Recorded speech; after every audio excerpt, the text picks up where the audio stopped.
Yesus mengundang kita pada hari ini untuk tidak putus asa, tidak menyerah sebelum kelelahan dari begitu banyak hal, dan untuk percaya kepada siapa yang setiap hari hadir secara khusus dalam panggilan batin yang lahir dari hatinya dan selalu mencari kita. Amin.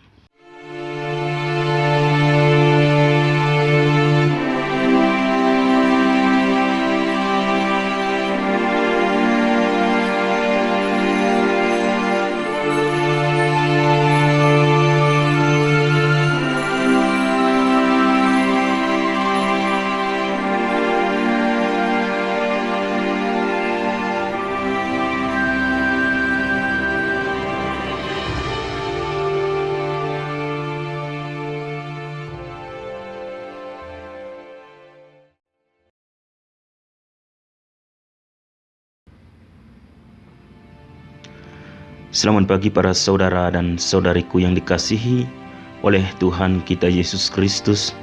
Jumpa lagi bersama saya Frater Andra dalam permenungan kita pada pagi hari ini dalam Hari Raya Hati Yesus yang Maha Kudus. Marilah kita mengawali permenungan kita pada pagi hari ini dengan doa dalam nama Bapa dan Putra dan Roh Kudus. Amin. Allah Bapa yang penuh belas kasihan, yang mengungkapkan cinta-Mu dalam Putra-Mu Yesus Kristus, dan Engkau telah mencurahkan kepada kami dalam Roh Kudus penghibur, kami mempersembahkan kepadamu hari ini takdir dunia dan setiap manusia. Sembuhkan kelemahan kami, atasi semua kejahatan, jadikan penduduk bumi mengalami belas kasihan-Mu, sehingga di dalam Engkau Tuhan yang Esa dan Tritunggal, mereka selalu menemukan sumber harapan. Bapa yang kekal demi sengsara Yesus yang pedih dan kebangkitan Putra-Mu, kasihanilah kami dan seluruh dunia. Amin. Dalam nama Bapa dan Putra dan Roh Kudus. Amin. Bacaan diambil dari Injil Matius bab 11 ayat 25 sampai 30. Pada waktu itu berkatalah Yesus, Aku bersyukur kepadamu Bapa Tuhan langit dan bumi, karena semuanya itu Engkau sembunyikan bagi orang bijak dan orang pandai, tetapi Engkau nyatakan kepada orang kecil. Ya Bapa, itulah yang berkenan kepadamu. Semua telah diserahkan kepadaku oleh Bapa-Ku, dan tidak seorang pun mengenal anak selain Bapa, dan tidak seorang pun mengenal Bapa selain anak, dan orang yang kepadanya anak itu berkenan menyatakannya. Marilah kepadaku semua yang letih lesu dan berbeban berat, aku akan memberikan kelegaan kepadamu. Pikulah kuk yang kupasang dan belajarlah padaku, karena aku lemah lembut dan rendah hati, dan jiwamu akan mendapat ketenangan. Sebab kuk yang kupasang itu enak dan bebanku pun ringan. Demikianlah Injil Tuhan. Terpujilah Kristus. Saudara dan saudariku yang dikasihi oleh Tuhan kita Yesus Kristus, pilihan Allah atas Israel adalah satu tindakan kasih yang tidak mudah dijelaskan secara objektif atau menurut kriteria dunia ini. Para penulis suci memberitahu kita tentang jatuh cinta seperti naksir yang mengalami perasaan, dan perasaan itu dipilih dengan cara yang menawan dari hati. Namun ada juga beberapa fakta dalam pemilihan, beberapa sikap yang membuatnya dapat diandalkan secara objektif. Perasaan yang sepenuhnya disadari oleh bangsa Israel, perasaan ini juga dirasakan oleh kita semua. Perintah Tuhan lahir dari kasih ini, dan untuk alasan ini kita secara khusus peka dalam komitmen kita untuk mewujudkannya.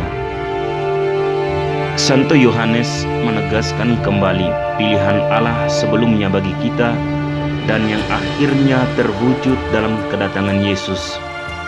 Semua perintah kuno, hukum Tuhan telah nyatakan dalam kasih, Ini adalah tanda pilihan kita, tanda yang dibuat nyata di kayu salib, di mana Tuhan memberikan dirinya secara total kepada setiap orang. Kasih yang disampaikan, dibagi, yang lahir dari pilihan dan pelayanan juga harus menjadi ciri khas kita orang Kristiani. Mencintai dan merasa dicintai adalah ekspresi paling murni dari keberadaan kita sebagai orang Kristiani. Karena Roh Kudus dalam cinta ini secara khusus hadir dan aktif di dunia ini. Saudara dan saudariku, hari ini kita merayakan pesta hati kudus Yesus. Dalam Injil kita mendengar undangan Yesus, "Belajarlah dariku, aku lemah lembut dan rendah hati." Injil menunjukkan kelembutan Yesus menyambut orang-orang kecil. Dia ingin orang miskin menemukan kedamaian dan ketenangan dalam dirinya. Hanya orang-orang kecil yang memahami dan menerima kabar baik. Kita mendengar Yesus berdoa seperti ini, "Aku memberkatimu Bapa, Tuhan langit dan bumi, karena kamu telah menyembunyikan hal-hal ini dari orang bijak dan orang cerdas, dan kamu telah mengungkapkannya kepada orang-orang kecil."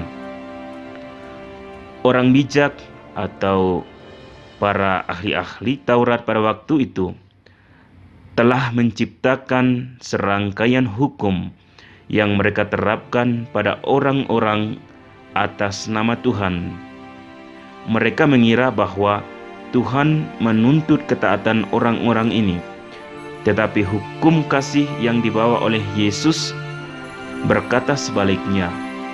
Yang penting bukanlah apa yang kita lakukan untuk Tuhan, tetapi apa yang Tuhan dalam kasih-Nya yang besar lakukan untuk kita. Dari Injil Matius kita juga diperkenalkan dengan asal mula hukum baru. Anak mengenal Bapa. Yesus sebagai putra mengenal Bapa. Ia mengetahui apa yang diinginkan Bapa ketika berabad-abad yang lalu Bapanya memberikan hukum kepada Musa. Apa yang Bapa ingin sampaikan kepada kita, Dia berikan kepada Yesus, dan Yesus mengungkapkannya kepada orang-orang kecil karena mereka terbuka terhadap pesannya. Hari ini juga Yesus sedang mengajarkan banyak hal kepada orang miskin dan orang-orang kecil. Yang bijak dan cerdas sebaiknya menjadi murid dari orang-orang kecil ini. "Datanglah kepadaku semua yang letih lesu dan berbeban berat." Yesus mengundang semua yang lelah untuk datang kepadanya dan menjanjikan mereka istirahat.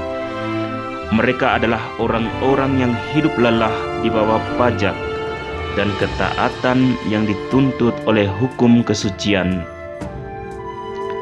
Dan Dia berkata, "Belajarlah daripadaku, bahwa aku lemah lembut dan rendah hati."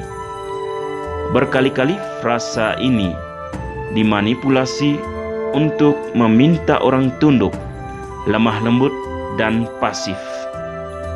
Yang Yesus maksud adalah kebalikannya.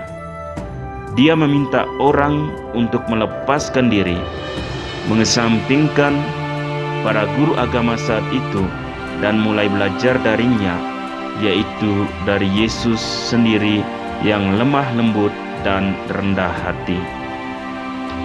Yesus tidak bertindak seperti ahli-ahli Taurat yang meninggikan diri dalam ilmunya, tetapi seperti orang-orang yang hidup dihina dan dieksploitasi. Yesus sebagai seorang guru baru mengetahui dari pengalaman apa yang terjadi di dalam hati orang-orang dan orang-orang yang menderita. Ini adalah undangan kebijaksanaan ilahi bagi semua yang mencarinya di sini. Yesus mengundang semua orang yang terbebani oleh beratnya ketaatan pada hukum untuk menemukan ketenangan dan kelembutan di dalam Dia. Karena Dia lemah lembut dan rendah hati, mampu meringankan dan menghibur orang yang menderita, lelah, dan sedih.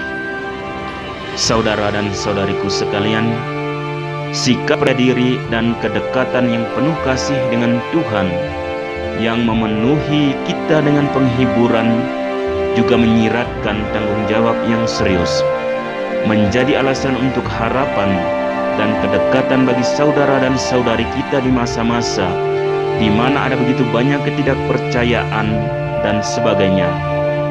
Yesus mengundang kita pada hari ini untuk tidak putus asa, tidak menyerah sebelum kelelahan dari begitu banyak hal, dan untuk percaya kepada siapa yang setiap hari hadir secara khusus dalam panggilan batin yang lahir dari hatinya dan selalu mencari kita. Amin. Marilah berdoa. Bapa yang kudus, Yesus telah bersabda kepada kami, "Tuaian memang banyak tetapi pekerja sedikit. Karena itu mintalah kepada Tuhan yang empunya tuaian, supaya Ia mengirimkan pekerja-pekerja untuk tuaian itu. Oleh karena itu, kami berdoa kepadamu dengan keyakinan sesuai dengan harapan hatinya. Bantulah semua orang Kristiani agar dengan serius bertanggung jawab sebagai warga kerajaan Allah dan sebagai batu penjuru yang hidup bagi gereja. Pilihlah dari antara umat-Mu pekerja-pekerja kerasulan, imam, diakon, biarawan-biarawati, dan rasul-rasul awam, sehingga kabar sukacita dimaklumkan kepada semua bangsa, dan belas kasih-Mu diketahui oleh semua saudara dan saudari kami. Amin. Maria, Ratu para Rasul, doakanlah kami. Para Rasul Kudus, doakanlah kami. Santo Fransiskus dari Assisi, doakanlah kami. Padre Eusebio Menard y Señor Hector Duran, jadilah perantara bagi kami. Amin. Dalam nama Bapa dan Putra dan Roh Kudus. Amin.